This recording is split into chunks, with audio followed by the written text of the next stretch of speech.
Harriett Tubman, who was the key person in the Underground Railroad. And as powerful and as hurtful as that moment is, my question to you is, what if the slave master would have never ripped up her papers? I'm a lawyer, sir. Hey, he said it clear. My mom was 46 when you sold my sisters. Lawyers say that illegal. We all supposed to be free when she turned 45. My sisters is lost to us, but John and me, we want our babies born free like they supposed to be.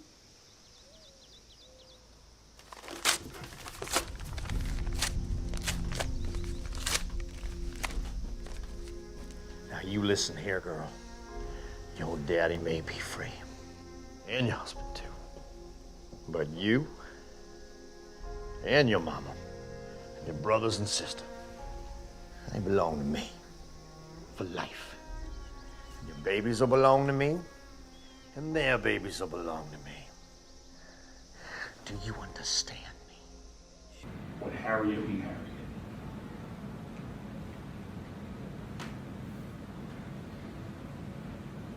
If he would have never ripped up those papers, Harriett would have been free. And Harriett would have went and lived her best life, whatever that best life was. And because that slave master ripped up her freedom, birthed something in her that nobody else can quench. So my question to you is, what if they would have never ripped up your papers? What if you would have never gone through whatever that was that you went through? Would you really be the person that you are today? The people that we serve, would they be who they are? Who we are trying to get them to become? It breaks my heart every time I see that. And when I'm talking about what is our why, and sometimes the things that drive us is the very thing that makes us.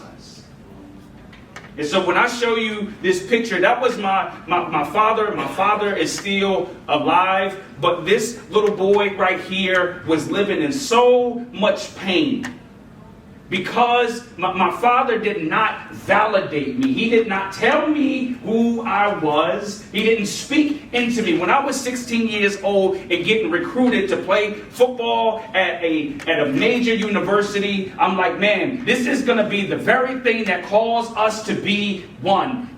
And I sat on my porch one day when I started getting all of these letters, and the university that he really loved was the University of Notre Dame. And I got a letter from the University of Notre Dame, and I wanted him to see it. And I sat on my porch and was waiting for him to come home, and I showed it to him. And he looked at it just like this slave. He didn't rip it up, but what he did say was, "Shon, you too small." And so my thing is, man, like, what if Nate would have never told me that I was too small? Would I be who I am today? Would I be standing before you today? And the answer is no, absolutely not. And it was the very thing that was my pain that became the very thing that drove me to be an avenger for those who don't have a voice. Those who doesn't have a voice. So young Harriett became like laser focused on setting people free because she wasn't free. And I became laser focused on helping people become free who doesn't feel like they're free.